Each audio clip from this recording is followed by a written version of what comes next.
Banda di truffatori in azione, avvicinano gli anziani, si fingono sordomuti e chiedono aiuti in denaro. L'Istituto Agrario Parolini ha una nuova sede, ma rimangono aperti i problemi del trasporto scolastico. Dopo la protesta dei residenti in via Buonauguro, l'assessore Andrea Zonta annuncia il rilancio di un pass. E io chiamo Rete Veneta, montagne di rifiuti abbandonati all'interno del forte di Primolano.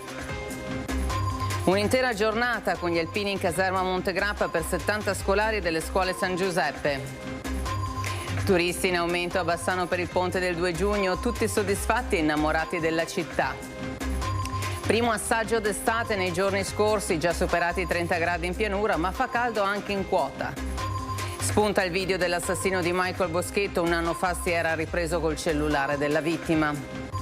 Cordoglio unanime per la morte dell'imprenditore Giancarlo Pavin, giovedì il funerale in Duomo a Cittadella. Edizione serale di Bassano TG, un cordiale buonasera a tutti voi telespettatori. La cronaca in apertura di questa edizione di telegiornale. Ancora donne anziane vittime di truffatori e ancora una volta nei pressi di negozi o centri commerciali. Il servizio.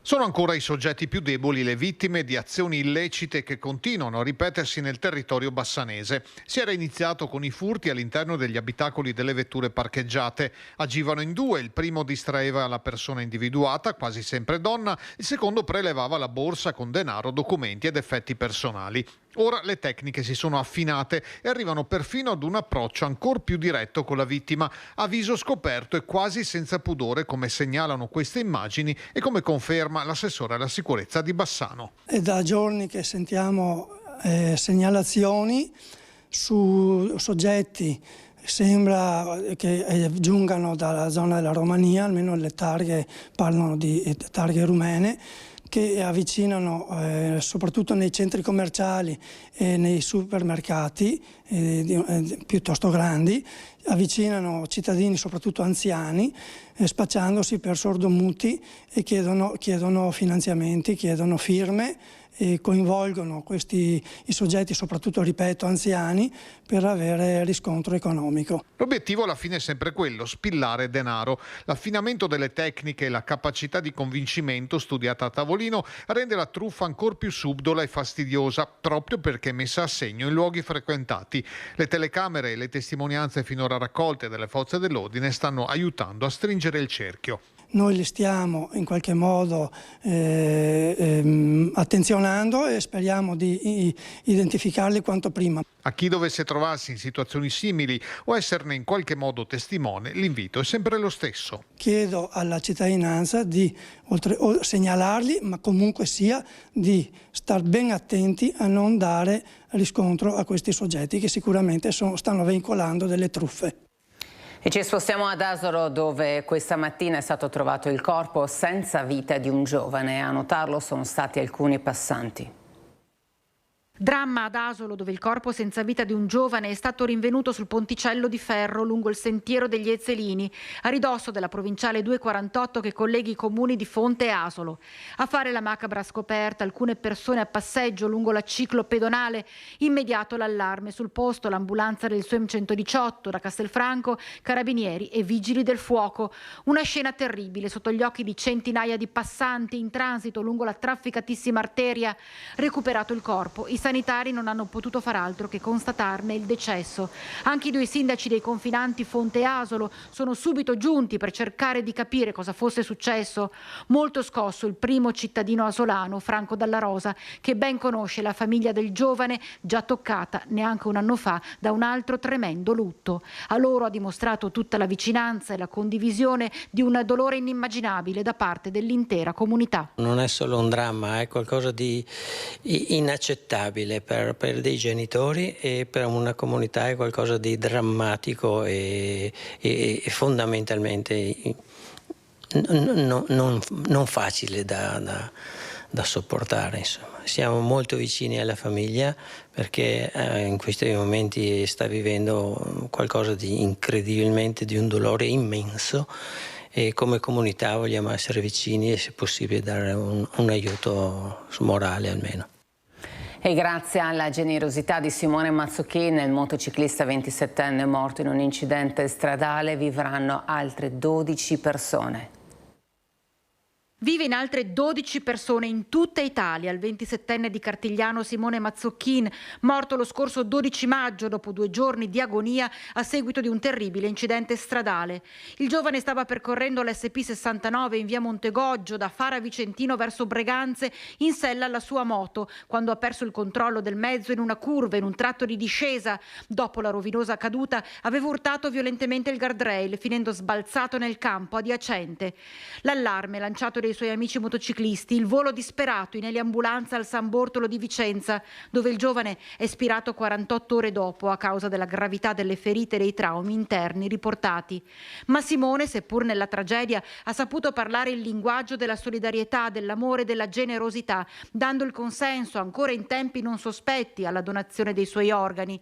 Così nei giorni scorsi, a bordo di un aereo specializzato nei voli sanitari, specialisti giunti da 4 grandi ospedali dei trapianti da Roma, Milano, Pisa e Padova li hanno ritirati, dando la speranza di futuro a 12 vite grazie all'altruismo di questo ragazzo che se n'è andato a soli 27 anni.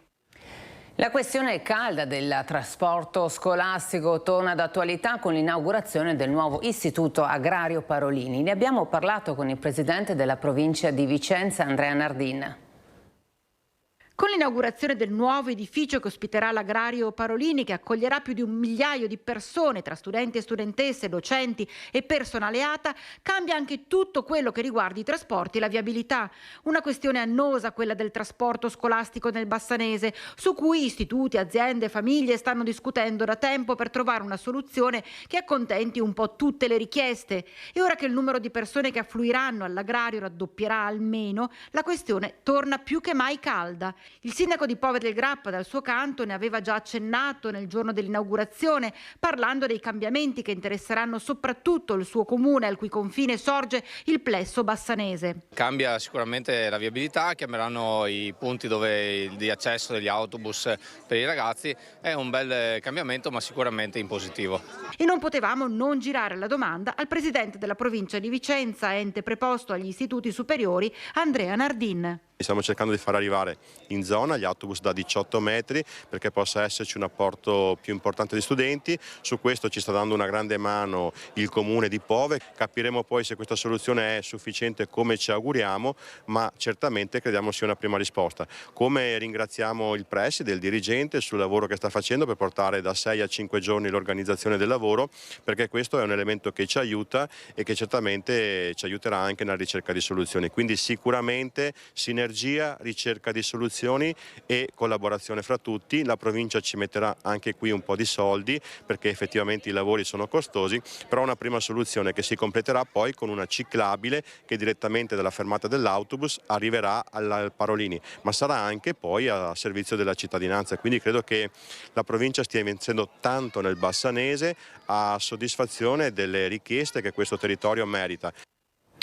E parliamo del caso dei parcheggi abusivi in via Buonauguro a Bassano. Dopo aver raccolto la protesta di residenti abbiamo sentito l'assessore Andrea Zonta.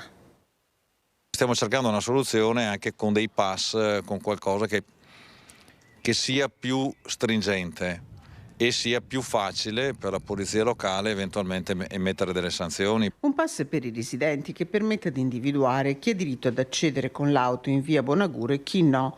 E questa è la soluzione su cui è al lavoro il comune di Bassano del Grappa per dare una risposta a chi vive qui, che si è rivolto alla nostra redazione per raccontare una situazione sempre più esasperata, denunciando parcheggi abusivi e indiscriminati in questa via chiusa nei giorni di mercato e durante il fine settimana. Al nostro microfono l'assessore all'urbanistica Andrea Zonta spiega ai residenti. Questo appunto per andare incontro alle loro necessità. Ripeto, non è di facile soluzione perché neghi a qualcuno e non consenti a qualche altro. Le necessità che loro hanno sono diverse e su queste diversità vogliamo dare una risposta completa, per cui io credo che nel giro del prossimo mese una risposta agli abitanti di via Buonauguro sarà data definitivamente. In via Buonauguro l'assessore Zonta ha fatto anche un sopralluogo. L'obiettivo è quello di trovare una soluzione al più presto. La Regione del Veneto ha avviato il censimento dei danni ai beni mobili privati danneggiati nel maltempo della primavera-estate 2024. Per segnalare i danni sono a disposizione dei cittadini residenti a Bassano 2 moduli da compilare e inviare via PEC o presentare all'ufficio protocollo entro lunedì 7 luglio. I moduli sono reperibili sul sito del Comune. La dichiarazione non comporterà il riconoscimento automatico di un rimborso, ma servirà alla Regione per valutare il fabbisogno necessario. Ed ora ci occupiamo della segnalazione di un nostro telespettatore che ha chiamato Rete Veneta per una situazione di degrado a Primolano. Guardate.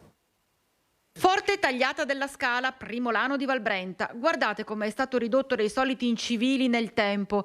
Rifiuti ovunque, sacchi pieni di immondizie, lattine, bottiglie gettate qua e là, senza alcun criterio e senza alcun rispetto per il luogo e per l'ambiente. A segnalare la situazione di degrado, che di certo si protrae da anni, un nostro telespettatore amante delle nostre montagne e delle bellezze del territorio, sdegnato dallo scenario che si è trovato davanti durante un'escursione. Ha deciso così di chiamare Rete Veneta per segnalare questa circostanza spiacevole e noi proveremo a contattare chi di competenza per trovare una soluzione e ripulire il sito. Abbandono illecito di rifiuti in 2 quartieri di Rosà, ma grazie alle telecamere sono stati individuati i responsabili. Avevano lasciato sacchetti pieni di spazzatura in quartiere Cremone in via dei Fanti a Rosà. Sono stati individuati, grazie alle telecamere di videosorveglianza della zona, i responsabili dell'abbandono che adesso dovranno pagare la sanzione dovuta. Il fatto è accaduto nei giorni scorsi. Gli agenti della polizia locale sono risaliti ai furbetti dopo aver visionato le immagini e dopo aver analizzato i rifiuti con il supporto degli addetti di Etra. Continuano i controlli della polizia locale coordinati dall'assessorato alla pubblica sicurezza del comune di Rosà. L'amministrazione invita i cittadini a rispettare le regole di corretto conferimento e ad usare i servizi dedicati. Una giornata da alpino per 70 bambini e ragazzi accolti per la prima volta in caserma sezione ANA Montegrappa, un progetto pilota che le Penne Nere hanno tutta l'intenzione di ripetere.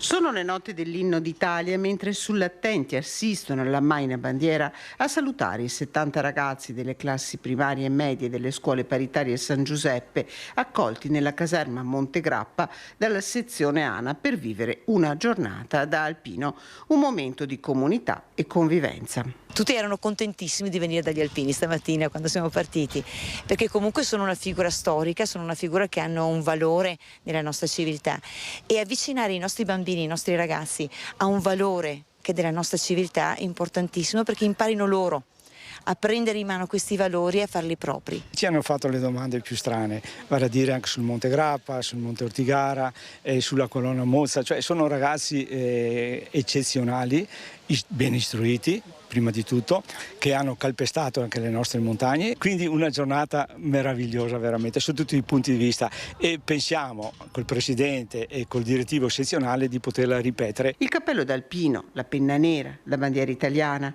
bambini e ragazzi hanno raccontato attraverso i disegni una giornata che ricorderanno a lungo, in cui hanno toccato con mano i valori del gruppo e della solidarietà, perché in cordata non ci si ferma e se uno arranca va sorretto, ma anche la proverbiale ospitalità alpina, con addirittura il tris, per qualcuno, di una buonissima pasta asciutta. Buono il bilancio del lungo ponte del 2 giugno nella Pedemontana invasa da turisti. Allora abbiamo sentito le loro voci. Il lungo weekend appena trascorso ha portato tantissimi turisti a Bassano, dalla Germania, dall'Austria, ma anche da Francia e Danimarca, oltre alle regioni d'Italia. E che dire, la nostra Bassano piace davvero tanto. Perché nostro figlio ci ha regalato 4 giorni zona Conegliano e abbiamo scelto una delle città che a noi sembrava interessante, abbiamo fatto bene. Mi piace? Molto. Sì, condivido, arriviamo da Milano, bellissima zona, bellissimi posti. Cos'è che vi ha colpiti di più? Il vino? No. Io sono da qui per bere. Sì, io apprezzo molto il paesaggio, la cura, l'ordine. Complimenti, veramente, zone fantastiche. È una posto molto piccolo, molto bello e sì, la campagna e questi prodotti della regione, il grappa, il vino, pasta, sì, tutto perfetto per noi. Sì. Perché Bassano? Perché Bassano? Perché la ragazza, tutta la famiglia della ragazza abitò a Bassania. Voilà. Era la camera per le vacanze, magnifico. Le piace? È bella Bassano? È bella Bassano. The bridge, in English, the bridge is beautiful. And the mercato, bene. Bassano is our love. We love this city and we come every year here. It's wunderschön. Bella. Yeah.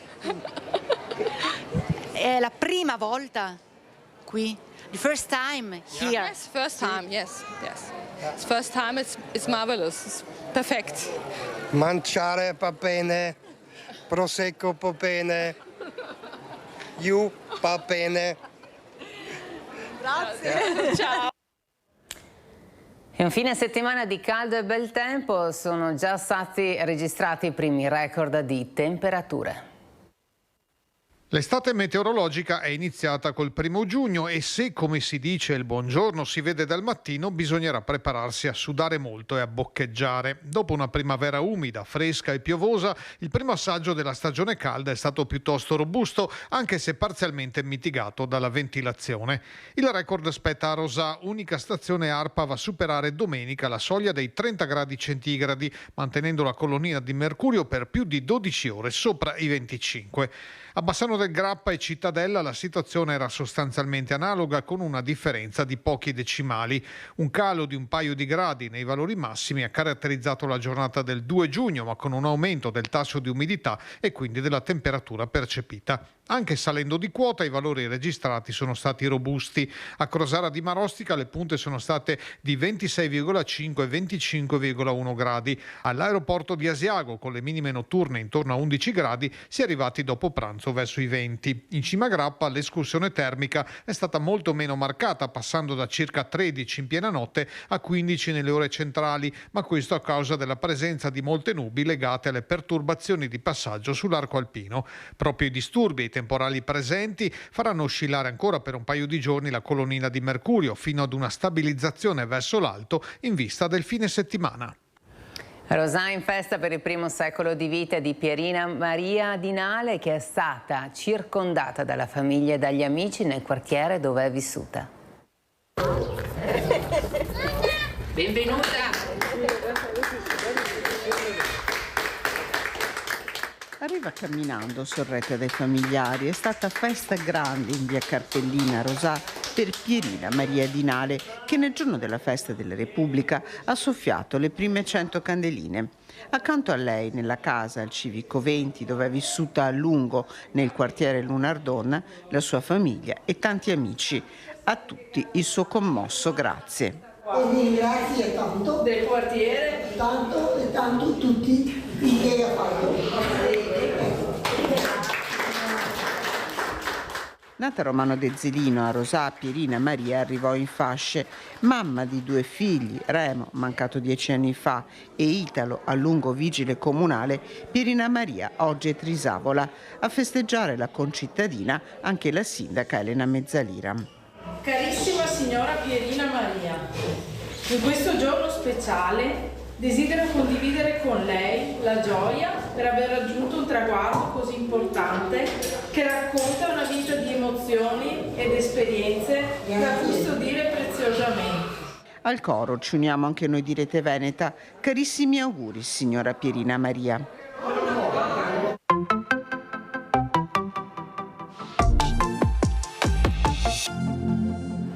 E parliamo dell'omicidio di Michael Boschetto. Dopo il dissequestro del cellulare da parte della procura emerge un video realizzato da Giacomo Friso poco dopo averlo ucciso.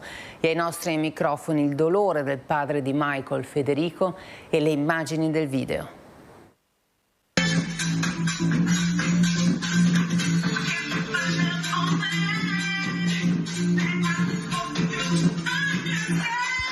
La musica a tutto volume, balla come fosse in discoteca e poi mima il gesto della vittoria. Giacomo Friso si riprende mentre entra in casa sua dopo aver ucciso Michael Boschetto.